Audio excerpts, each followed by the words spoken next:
Torah is not just something that you can just open a book whenever you feel like it and you're going to become a Talmid Chacham. You're going to become knowledgeable. It's not something that you can read on the side, maybe read it like a novel whenever you get a chance, and then you're going to know what's going on. Torah is something that you have to prepare yourself in order to accept it, in order to be able to accept it, in order to be able to understand it. 10 people could read the same exact page in the Torah and understand 10 different things. And only one of them is right. Or all of them are wrong. Or all 10 of them are right.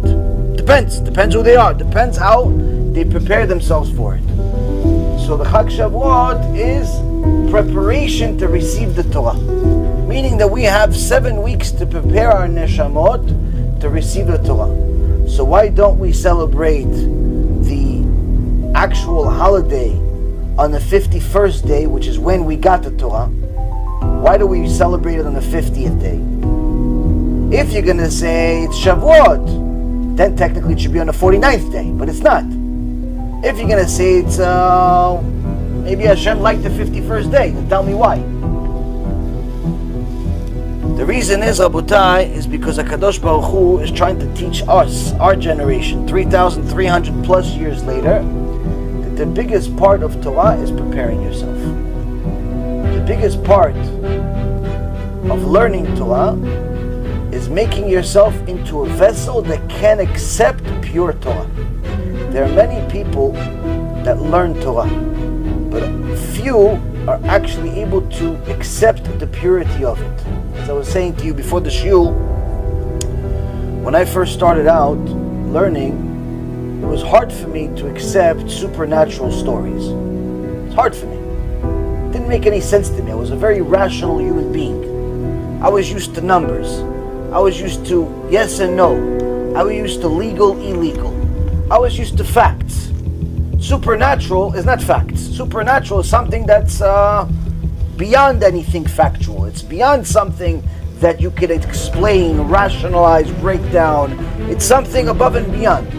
It was very hard for me. So when people would tell me, oh yeah, this rabbi did this, he revived the dead, or this rabbi, prayed for somebody and the other guy died, or this guy prayed for somebody and he became healthy, all this stuff was hard for me to accept. But as I learned and at some point decided that I'm going to have to submit.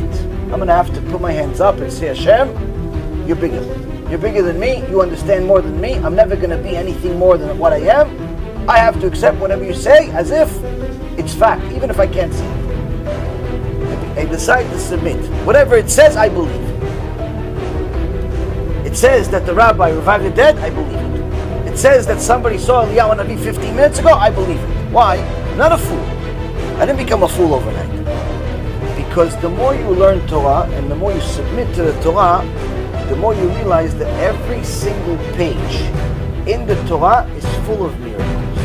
Every single page of the Torah is full of things that are supernatural, things that don't make any sense. And as we were saying, the reality is that us being here today doesn't actually make any sense because there are almost 8 billion people in the world.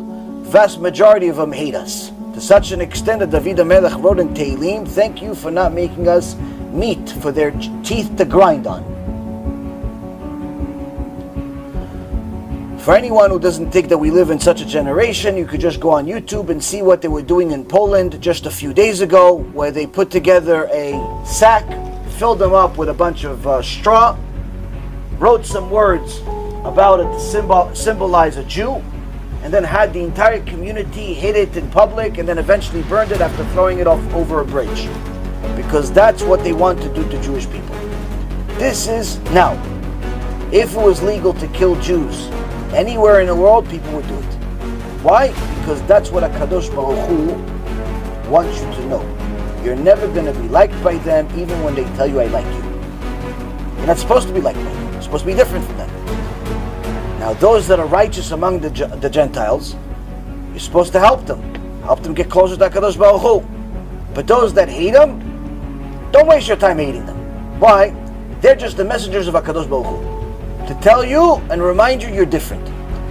Now of course, some of this stuff is very hard for people to accept because they have non-Jewish family members or non-Jewish friends or non-Jewish bosses or non-Jewish something, and they like him and they're nice people. So like I said, not all non-Jews are bad. Baruch Hashem, I know plenty of them that are fantastic human beings. But the vast majority of non-Jews are not supposed to like you. Why? There's an halacha in the Torah called Esav sonel Yaakov. Esav hates Yaakov. Why? Because that's how HaKadosh Baruch Hu programmed him. That's how HaKadosh Baruch Hu programmed him. Why? Because HaKadosh Baruch Hu needs to use anti-Semitism in order to keep you alive. Not dead, alive. Because if you look at the world today, there's so much assimilation in the Western world. And as I was saying last week, over 80% of people in America are intermarried. You're talking about a generation where we are one generation away. If something miraculous doesn't happen, we're one generation away of no more Jews in America. We're not like, oh, in 50 years from now. No, one generation away. Why? 80%. That means 8 out of every 10 couples already, the bond of Judaism is broken. If it's the man, that's it. It's the end of Judaism for him. If it's the woman, then it's on one or more generation. Because our kid is obviously not going to be a tzaddik unless something supernatural happens. Meaning that we have to depend on the supernatural in order for us to exist.